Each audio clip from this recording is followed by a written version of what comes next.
Hello guys, I am Sandeep Kumar Sinha. Welcome back once again to my channel with a new topic.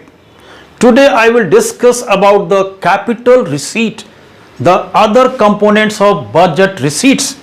In my last video, I explained the budget and its components and the revenue receipts in particular in one of the two videos. The description of those is given in the I button above. We know that the budget receipts are the estimated receipts of the government from various sources during an accounting year. Let us take one source of budget receipt, that is borrowings. Whatever be the amount of loan that the government takes from the public, from the foreign government और from any international organisations में जो भी amount loan का सरकार किसी भी source से लेती है, चाहे वो पब्लिक से पैसा ले, किसी फॉरेन गवर्नमेंट से ले या किसी इंटरनेशनल अंतरराष्ट्रीय ऑर्गेनाइजेशन से ले, कोई भी सोर्स हो, that is amount is borrowed from any source.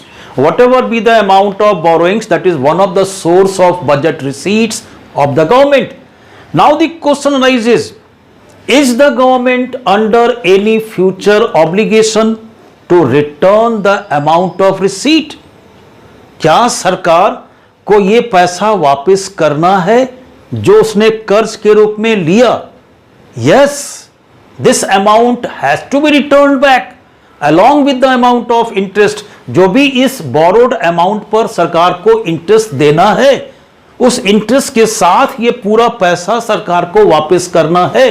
It means that this amount of receipt is to be returned back along with the amount of interest. That is, these receipts are redeemable interest. मतलब this amount has to be returned back. सरकार को ये जो पैसा सरकार ने जो कर्ज के रूप में लिया, इसे वापस करना है. And that's why these are called as redeemable receipts, means which is to be returned back ultimately by the government. What does it mean?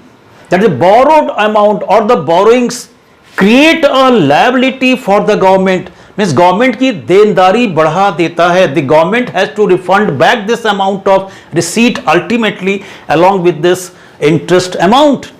Now let us take another source of budget receipt, that is disinvestment. इसका मतलब क्या होता है? Receipts through sale of shares of certain selected public sector undertakings.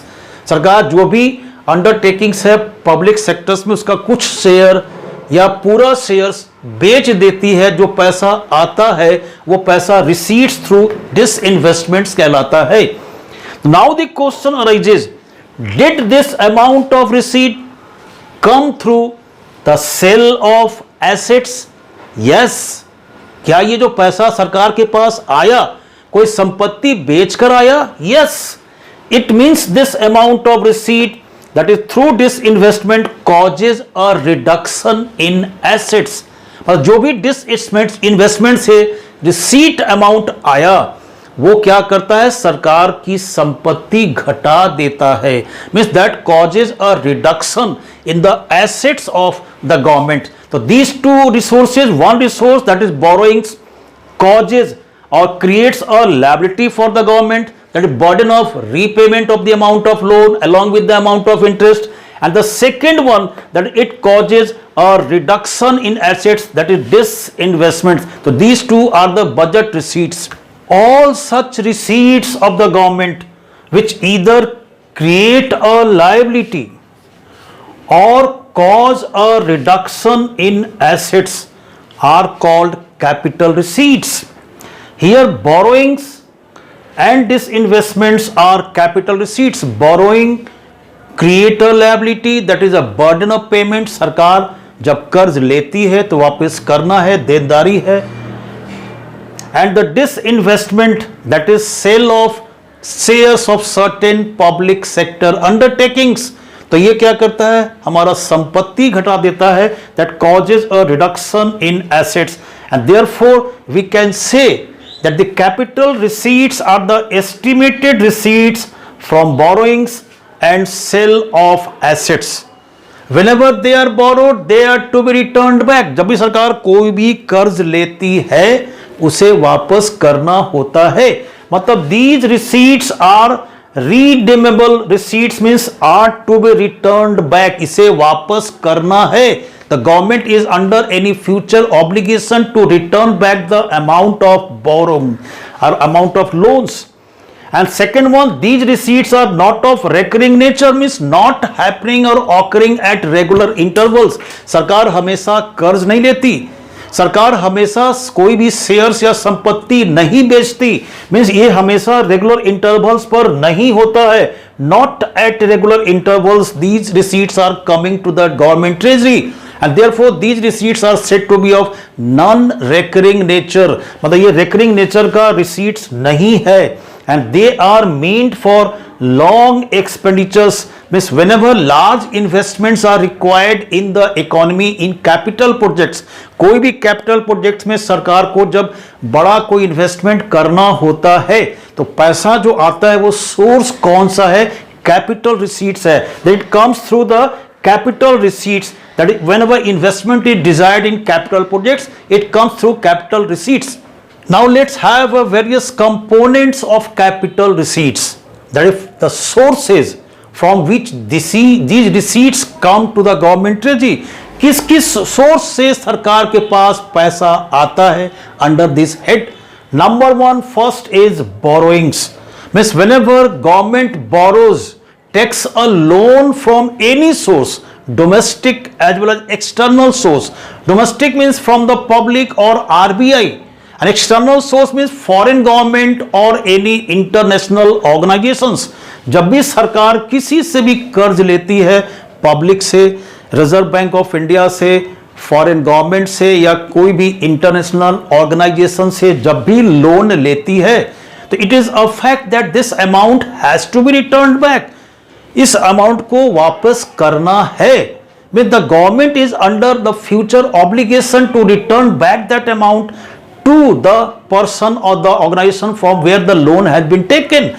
मतलब जिस जहां से भी लोन लिया सरकार ने उसे वापस करना है। Means it creates a liability for the government and because it creates a liability it is a capital receipt. Now the second component is recovery of loans means whenever government simply advances loans to state governments और union territories, है ना, तो interest is coming to the government at regular intervals. जब भी सरकार loans देती है किसी भी स्टेट गवर्नमेंट को या यूनियन टेरिटरीज को तो रेगुलर इंटरवल्स पे सरकार के पास इंटरेस्ट आता रहता है। जैसे ही ये लोन स्टेट गवर्नमेंट ने या यूनियन टेरिटरी ने रीपे कर दिया, वापिस कर दिया along with the interest, that is called as recovery of loans. Means whenever loans are recovered or repaid back to the government by these state governments and union territories, there is a stop of interest received by the government, means government के पास वो interest आना अब बंद हो गया। Suppose कहते हैं 100 करोड़ का सरकार ने लोन दिया था, 10% रेट ऑफ इंटरेस्ट था, तो 10 करोड़ है ना was coming to the government treasury every year. Now when these 100 crore was repaid back to the government, then there is a stop of receipt of what 10 crores, है ना, वो 10 करोड़ आना बंद हो गया। And that it is called that it causes a reduction in assets means जो 10 करोड़ आ रहा था हर साल वो आना बंद हो गया and therefore it causes a reduction in assets and it is a source of capital receipts. Now third one is disinvestment. Disinvestment means sale of certain part और whole part of shares of some selected public sector undertakings।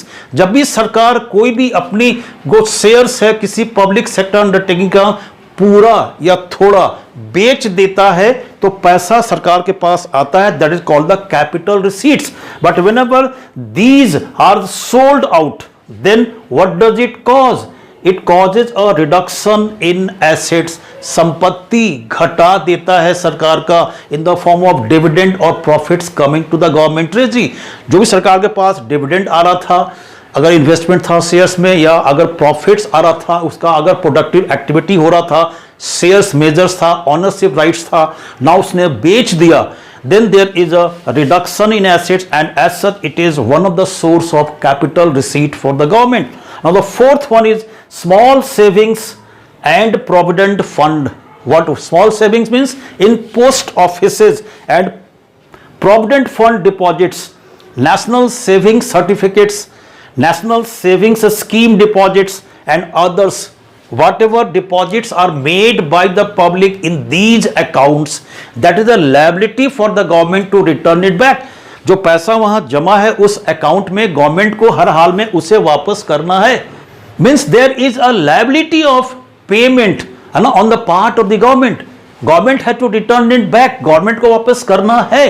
तो ये भी जो deposits है, small savings, post office में, national saving certificates में, किसान विकास पत्र में, नेशनल सेविंग स्कीम्स में या प्रोविडेंट फंड डिपॉजिट्स जो भी सरकार के पास जमा है, ये एक लायबिलिटी है. It creates a liability for the government to repay it back to that person or from that agency where it has been deposited. तो ये डिपॉजिट जो जहां से भी हुआ उसे वापस करना है. तो these are the four major components of capital receipts. Capital receipts का ये 4 मेन सोर्स है from where the money comes to the government treasury, and these are the one of the components of budget receipt, that is capital receipts. What we learned, capital receipts are those estimated receipts of the government which either create a liability or cause a reduction in assets, जो संपत्ति घटा देता है या liability सरकार का create कर देता है, that is burden of payment for the government in future. All those receipts are called as capital receipts, the other component of budget receipt. So that's all about the capital receipts and its sources. See you again in the next video with a new topic. Till then, keep learning and keep watching my videos. Thank you very much.